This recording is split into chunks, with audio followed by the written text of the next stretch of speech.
Hello friends, good evening. स्वागत है आप सबका शिव कृपा क्लासेज पर। मैं महेश सर आप सबका स्वागत करता हूं।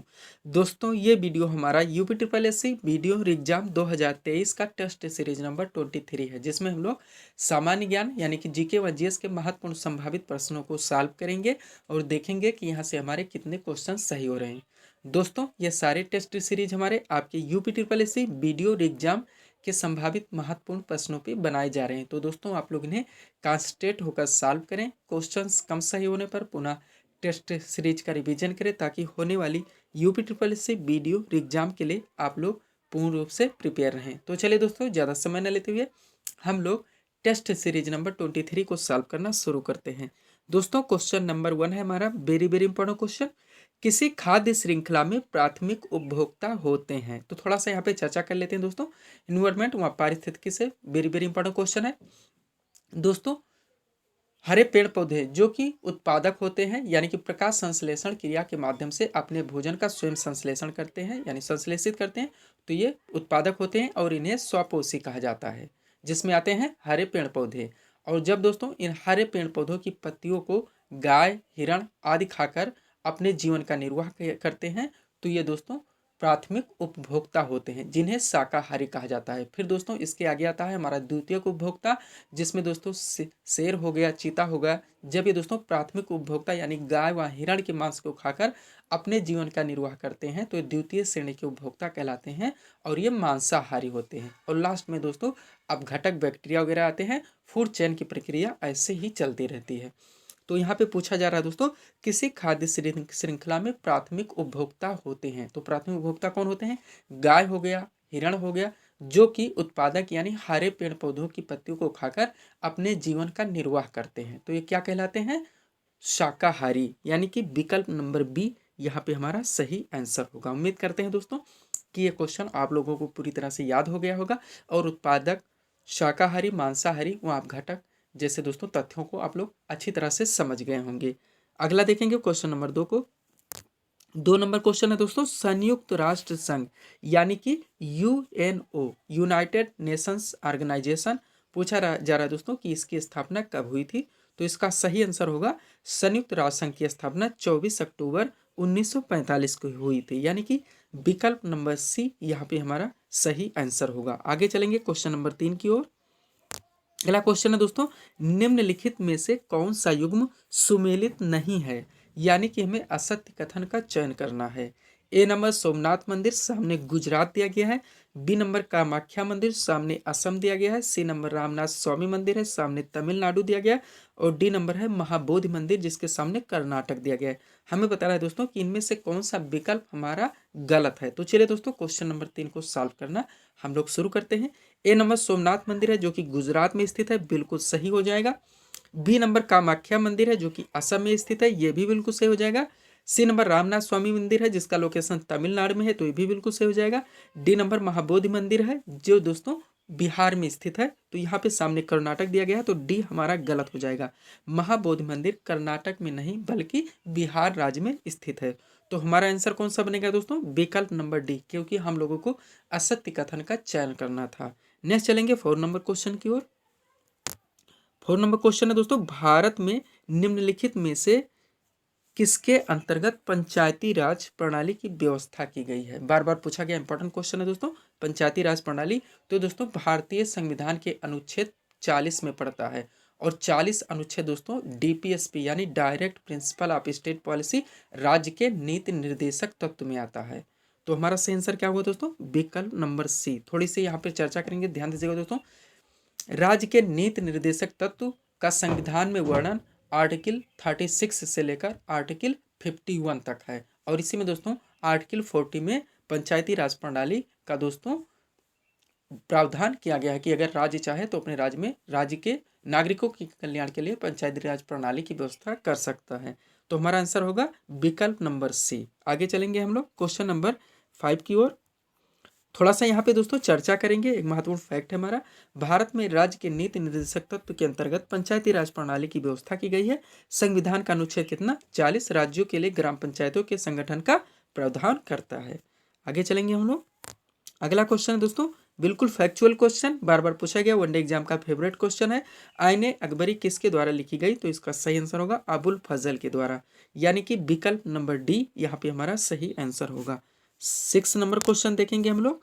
क्वेश्चन है दोस्तों, सिकंदर कहाँ का शासक था? इससे संबंधित बहुत सारे क्वेश्चंस बनते हैं दोस्तों, हम लोग बारी बारी से सब पे चर्चा करेंगे। यहाँ हमें लोकेशंस बताना है कि सिकंदर कहाँ का शासक था। तो ये था दोस्तों मकदूनिया का, यानी कि विकल्प नंबर ये यहाँ पे हमारा सही आंसर होगा। थोड़ा सा ध्यान देंगे दोस्तों, कभी कभी मकदूनिया नहीं होता, मेसिडोनिया दिया आता है, या फिर मकदूनिया या मेसिडोनिया दिया आता है, तो ध्यान रखेंगे। 7 नंबर क्वेश्चन देखेंगे हम लोग। क्वेश्चन है दोस्तों, बगलिहार जल विद्युत परियोजना की स्थापना किस नदी पर की गई? वेरी वेरी इंपॉर्टेंट क्वेश्चन दोस्तों। बगलिहार जल विद्युत परियोजना की स्थापना किस नदी पर की गई है? तो हमारा सही आंसर होगा चिनाब नदी, यानी कि विकल्प नंबर सी यहाँ पे हमारा सही आंसर होगा। 8 नंबर क्वेश्चन देखेंगे हम लोग। क्वेश्चन है दोस्तों, 1930 में सबने अवज्ञा आंदोलन किस मुद्दे पर शुरू किया गया था? सबसे पहले जान ले दोस्तों, सबने अवज्ञा आंदोलन कब शुरू किया गया था? 1930 में, जो कि क्वेश्चन में ही मिल गया। अब हम लोग इसका आंसर करेंगे दोस्तों। तो 1930 में सबने अवज्ञा आंदोलन का दोस्तों शुरू करने का जो मुद्दा था, ब्रिटिश सरकार द्वारा अपनाया गया नमक एकाधिकार के खिलाफ। अब इस पर दोस्तों हम लोग थोड़ा सा और चर्चा करेंगे, ताकि इसके इर्द गिर्द जो भी क्वेश्चन पूछे जाते हैं वो हमारे गलत ना हो। ध्यान दीजिएगा दोस्तों, इंपॉर्टेंट नोट है हमारा। दोस्तों, सबने अवज्ञा आंदोलन 12 मार्च 1930 को गांधी जी के प्रसिद्ध दांडी मार्च के साथ अहमदाबाद से आरंभ हुआ। हर दोस्तों इसमें सेंटेंस में क्वेश्चंस बन रहे हैं आपके लिए। 12 मार्च, ये भी ध्यान रखेंगे, 1930। गांधी जी 6 अप्रैल 1930 को दांडी पहुंचे और मुट्ठी भर नमक से ब्रिटिश सरकार द्वारा अपनाए गए नमक एकाधिकार को तोड़ दिया। तो चले कब? 12 मार्च 1930 को, पहुंचे कब? 6 अप्रैल 1930 को। दोनों जगह से क्वेश्चन पूछे आते हैं। यह इस बात का प्रतीक था कि भारतीय जनता ब्रिटिश कानूनों के और ब्रिटिश शासन के अधीन अंतर्गत जीने के लिए तैयार नहीं है। नेक्स्ट देखेंगे दोस्तों हम लोग।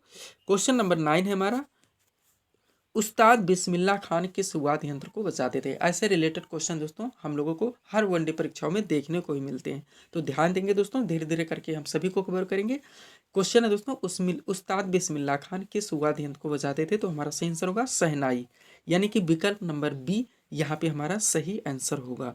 आगे चलेंगे हम लोग। 10 नंबर क्वेश्चन है दोस्तों, भारत में अधिकांश वर्षा होती है, मानसून की बात बताना दोस्तों, तो दक्षिण पश्चिम मानसून हमारा राइट आंसर होगा, यानी कि विकल्प नंबर ये यहाँ पे हमारा सही आंसर होगा। सब्सक्राइब करें दोस्तों आप हमारे चैनल श्री कृपा क्लासेज को इसी तरह के वीडियोस के लिए। 11 नंबर क्वेश्चन देखेंगे हम लोग। क्वेश्चन है दोस्तों, सिगरेट के धुएं का मुख्य प्रदूषक क्या है? सिगरेट के धुएं का मुख्य प्रदूषक क्या है? तो हमारा आंसर होगा दोस्तों कार्बन मोनोऑक्साइड और बेंजीन, यानी कि विकल्प नंबर सी यहाँ पे हमारा सही आंसर होगा। एक महत्वपूर्ण नोट के जरिए दोस्तों हम इस पर थोड़ा सा रिवीजन करेंगे, ताकि क्वेश्चन पूरी तरह से हमारा क्लियर हो सके। ध्यान दीजिएगा दोस्तों, सिगरेट के धुएं में प्रमुख रूप से कार्बन मोनोऑक्साइड और बेंजीन मुख्य प्रदूषक के रूप में होते हैं, जो कि हमारा आंसर है। कार्बन मोनोऑक्साइड रुधिर की ऑक्सीजन परिवहन क्षमता को कम कर देता है। ध्यान दीजिएगा, कार्बन मोनोऑक्साइड रुधिर की ऑक्सीजन परिवहन क्षमता को कम कर देता है, जबकि बेंजीन कैंसर कारक होता है। कार्बन मोनोऑक्साइड प्रमुख वायु प्रदूषक भी है, जो कि बार बार पूछा भी जाता है। आगे चलेंगे हम लोग 12 नंबर क्वेश्चन की ओर। क्वेश्चन दोस्तों, वर्ल्ड डेवलपमेंट रिपोर्ट यानी कि विश्व विकास रिपोर्ट कौन प्रकाशित करता है? तो विश्व बैंक हमारा सही आंसर होगा, यानी कि विकल्प नंबर डी यहाँ पे हमारा राइट आंसर होगा। 30 नंबर क्वेश्चन देखेंगे हम लोग। क्वेश्चन है दोस्तों, संघ लोक सेवा आयोग यानी कि UPSC union public service commission के अध्यक्ष की नियुक्ति पूछा जा रहा है दोस्तों, किसके द्वारा की जाती है? तो राष्ट्रपति यहाँ पे हमारा सही आंसर होगा। 40 नंबर क्वेश्चन देखेंगे हम लोग। 40 नंबर क्वेश्चन दोस्तों, उपभोक्ता अधिकार दिवस किस तिथि को मनाता है? वेरी वेरी इंपॉर्टेंट क्वेश्चन दोस्तों, आपके सिलेबस में भी मेंशन किया गया है कि महत्वपूर्ण दिवस से भी क्वेश्चंस पूछे जाएंगे। तो यहाँ पे 15 मार्च हमारा सही आंसर होगा। उपभोक्ता अधिकार दिवस 15 मार्च को मनाया जाता है। 16 नंबर क्वेश्चन देखेंगे हम लोग। भारत में राष्ट्रीय आय की गणना का कार्य कौन करता है, ये बताना है 15 नंबर क्वेश्चन में। ध्यान दीजिएगा दोस्तों, थोड़ा सा इसमें कन्फ्यूजन क्रिएट करने वाला विकल्प है ये और भी। तो दोस्तों, भारत में राष्ट्रीय आय की गणना का कार्य सीएसओ के द्वारा की जाती है, यानी कि केंद्रीय सांख्यिकीय संगठन। विकल्प नंबर ये यहाँ पे हमारा सही आंसर होगा। आगे चलेंगे 16 नंबर क्वेश्चन की ओर। क्वेश्चन है दोस्तों, मंत्रिमंडल सामूहिक रूप से किसके प्रति उत्तरदायी होती है? तो हमारा सही आंसर होगा लोकसभा। विकल्प नंबर सी यहाँ पे हमारा सही आंसर होगा। मंत्रिपरिषद सामूहिक रूप से किसके प्रति उत्तरदायी होती है? लोकसभा के प्रति, यानी संसद का जो निचला सदन है। आगे चलेंगे हम लोग 17 नंबर क्वेश्चन की ओर, प्रायद्वीपीय भारत की सबसे बड़ी नदी बतानी, यानी दक्षिण भारत की सबसे बड़ी नदी कौन सी है, तो गोदावरी होगी, यानी कि विकल्प नंबर बी यहाँ पे हमारा सही आंसर होगा। ऐसे दोस्तों दक्षिण भारत की गंगा बूढ़ी गंगा, वृद्ध गंगा के नाम से भी जाना जाता है, ध्यान रखेंगे आप लोग। 18 नंबर क्वेश्चन देखेंगे हम लोग, रक्त में लाल रंग किसके कारण होता है, ये बताना है 18 नंबर क्वेश्चन में। तो हमारा सही आंसर होगा रक्त में लाल रंग हीमोग्लोबिन के कारण होता है, यानी कि विकल्प नंबर बी यहाँ पे हमारा राइट आंसर होगा। 19 नंबर क्वेश्चन देखेंगे हम लोग। क्वेश्चन है दोस्तों, निम्नलिखित में से कौन सा युग्म सुमेलित नहीं है। दोस्तों अब यहाँ पे हमारा शास्त्रीय लोक नृत्य से इंपॉर्टेंट क्वेश्चन, आप लोग जानते हैं यहाँ से क्वेश्चन पूछे ही जाते हैं। तो दोस्तों हमें बताना है इनमें से कौन सा कथन हमारा गलत है। ए नंबर कथकली है, सामने केरल दिया गया है। बी नंबर भरतनाट्यम है, सामने तमिलनाडु दिया गया है। सी नंबर यक्षगान है, सामने कर्नाटक दिया गया है। डी नंबर कथक है, जिसके सामने आंध्र प्रदेश दिया गया है। तो चलिए दोस्तों 19 नंबर क्वेश्चन को हम लोग सॉल्व करना। ए नंबर है, ये केरल का है शास्त्रीय नृत्य, बिल्कुल सही हो जाएगा। भरतनाट्यम तमिलनाडु का है, ये भी बिल्कुल सही हो जाएगा। यक्षगान कर्नाटक का, ये भी बिल्कुल सही हो जाएगा। कथक आंध्र प्रदेश का नहीं बल्कि दोस्तों ये उत्तर प्रदेश का है, तो डी यहाँ पे हमारा गलत हो जाएगा और हम लोगों को असत्य कथन का ही चयन करना था। तो यहाँ पे हमारा राइट आंसर होगा विकल्प नंबर डी।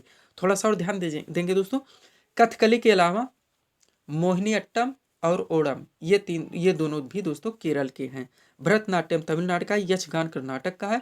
उसके अलावा दोस्तों कुचिपुड़ी आए तो आंध्र प्रदेश, बिहू असम, गिद्धा भांगड़ा पंजाब, कथक हमारा उत्तर प्रदेश हो ही गया, गरबा व डांडिया गुजरात, लावड़ी महाराष्ट्र। इतना आप लोग और ध्यान रखेंगे।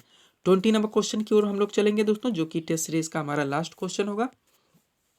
क्वेश्चन है दोस्तों, सांची के स्तूप का निर्माण किसने करवाया था। तो सही आंसर होगा दोस्तों विकल्प नंबर बी सम्राट अशोक। सांची के स्तूप का निर्माण सम्राट अशोक के द्वारा करवाया गया था। तो ये थे दोस्तों इस वीडियोस के हमारे टॉप 20 एमसीक्यूज, जिसको हम लोगों ने यहाँ पे सॉल्व किए हैं। उम्मीद है दोस्तों आप सभी लोगों ने सॉल्व किए होंगे और देखे होंगे कि यहाँ से आपके कितने क्वेश्चन सही हो रहे हैं। तो दोस्तों इसी तरह के वीडियोज़ के लिए आप हमारे चैनल शिव कृपा क्लासेस से जुड़े हुए चैनल को सब्सक्राइब करें, ताकि हमारे द्वारा दिए जाने वाले सभी वीडियोस आप क्रम से सबसे पहले देख सकें। तो मिलते हैं दोस्तों हम नेक्स्ट वीडियोस के साथ। Thanks for watching.